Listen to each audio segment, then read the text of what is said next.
আয়নার মধ্যে যদি বাবা কাদা মাটি দিয়ে লেপা থাকে, ওই আয়না দিয়ে কি বদন দেখতে পারবেন?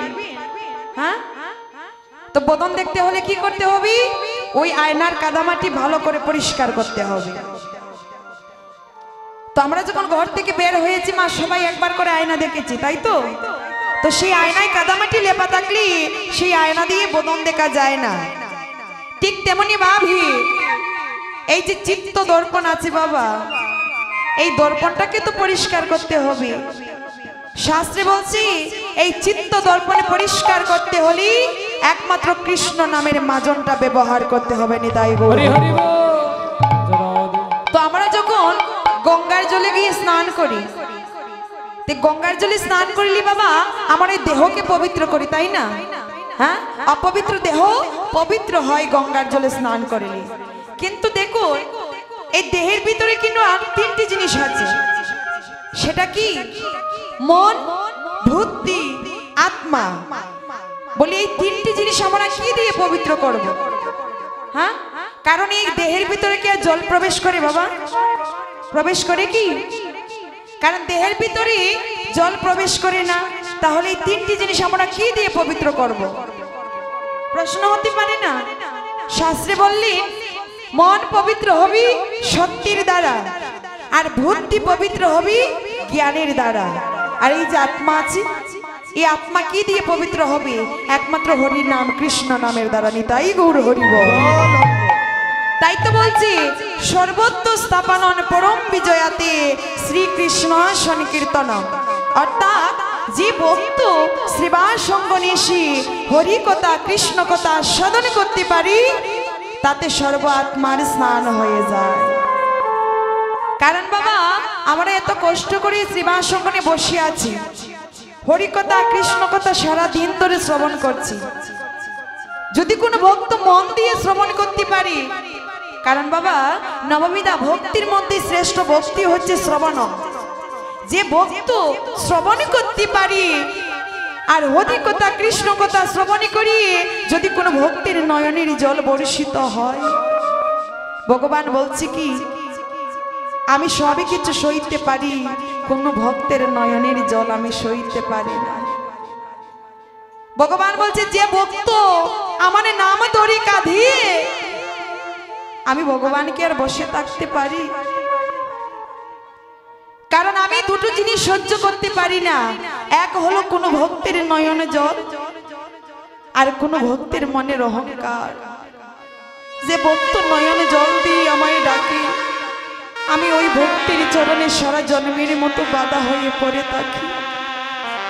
যেজন হা গৌরী বলে কাঁধে, তারা তো গৌর হরিকে বাঁধে বাবা। কারণ যারা গৌর হরি নাম ধরে কাঁদতে জানে না, তারা কখনো গৌরী কৃপা পায় না। কারণ এই জগতে আমরা এসেছি কেন মাগো? বলে কৃষ্ণ বলে ডাকবো, গৌর বলে ডাকবো। এই গৌর দেশের মানুষ হয়ে যদি একবার হা গৌর বলে ডাকতে না পারে,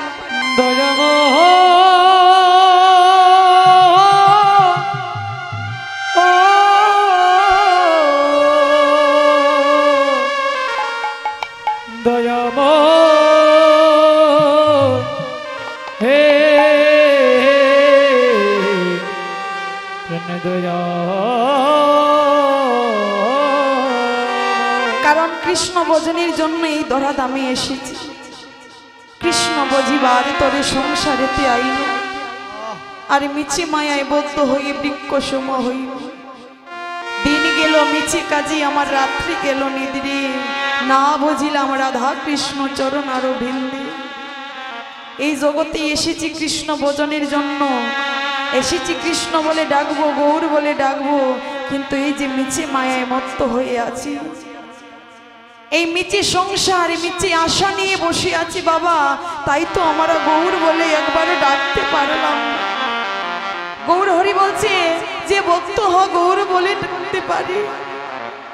আমি ভগবান অন্তিম সময়ে বসে থাকি, যেদিন ভব নদীর ঘাটে গিয়ে একা একা বসে থাকবি, আমি ভগবান আমার চরণ তরণী দিয়ে ওই ভক্তকে ভব নদী পার করে দেয়নি। তাই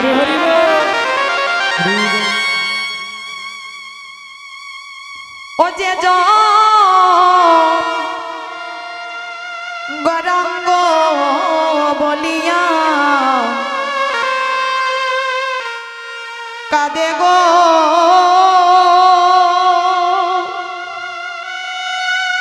অজে গৌরাঙ্গ লিয়া কাদে অজে গৌরাঙ্গ বলিয়া অগ কাদে গো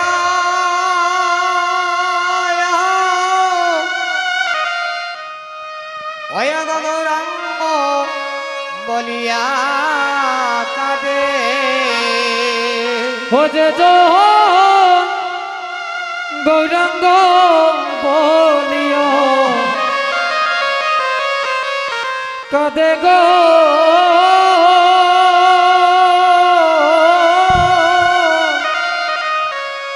যে জন গৌরাঙ্গ বলিয়া কাদে অজে গৌরাঙ্গ বলিয়া কাদে গো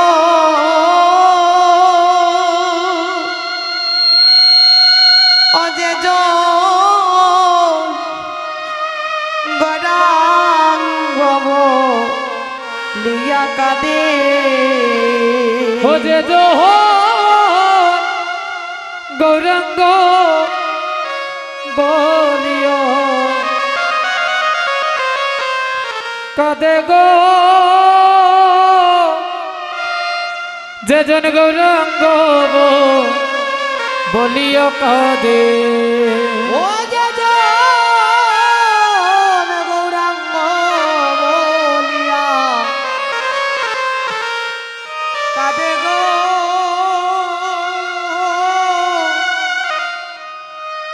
গৌরাঙ্গ বলিয়া কাদে ও তার অন্তিম সময়ে গৌরাঙ্গ আসিয়া ওই তার অন্তিম সময়ে হরে গৌরাঙ্গ আসিয়া ও তার অন্তিম সময় গৌরাঙ্গ আসিয়া ওই তার অন্তিম সময়ে গৌরাঙ্গ আসিয়া ভুবন দীপার করি তারে রে যে গৌরাঙ্গ লিয়া কাদে ও হায় রে অন্তিম সময়ে গৌরাঙ্গ আসিয়া তারে ভব নদী পারে করে নেতারে গো গৌরাঙ্গ বলিয়া কাদে অয়রে অন্তিম সময় গৌরাঙ্গ আসিয়া ভব নদী পার করে তারে রে অজে গৌরাঙ্গ লিয়া কাদে ওহাই গয় অন্তিম সময়ে ওই আমার গৌরাঙ্গ আসিয়া ওই ভব নদী পার করাইয়ানে তারে গো অজন গৌরাঙ্গ বলিয়া কাদে ও যে গৌরাঙ্গ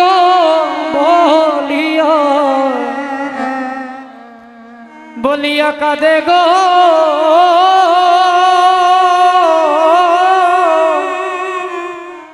যে জন গৌরাঙ্গ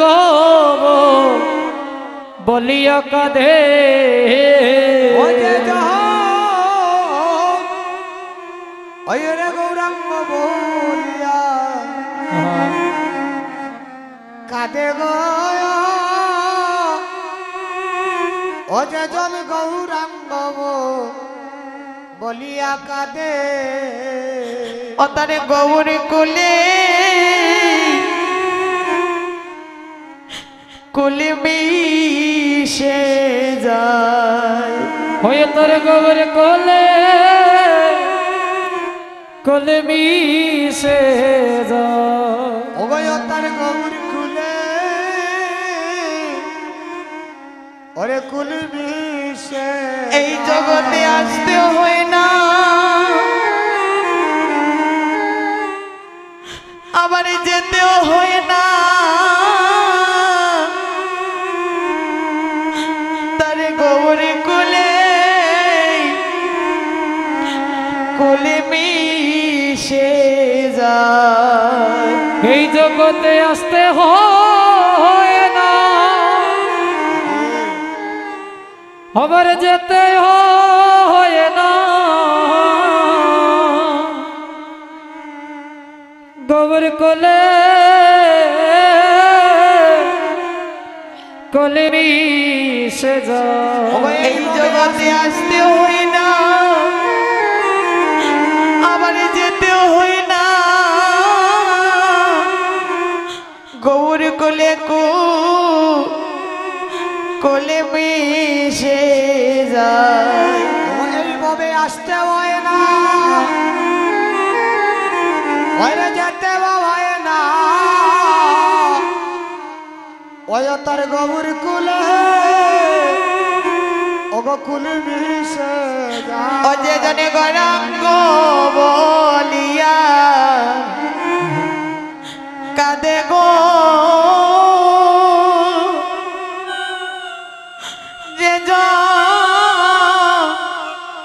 গৌরাঙ্গ বলিয়া কাঁদে ও যে জহন গৌরাঙ্গ বলিয়া কাঁদে গো গৌরাঙ্গ বলিয়া কাঁদে ওরে অন্তিম সময়ে গৌরাঙ্গ আসিয়া ভব নদী পার করে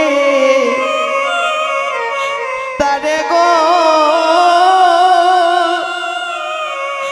যে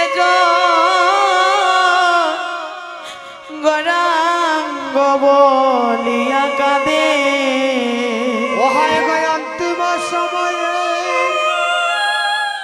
ওই রে গৌরাঙ্গ আসিয়া ওই ভব নদী পার করায়ালে তারে গো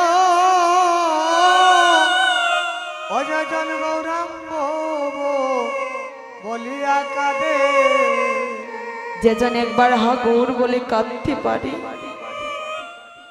ভগবান বলছে অন্তিম সময়ে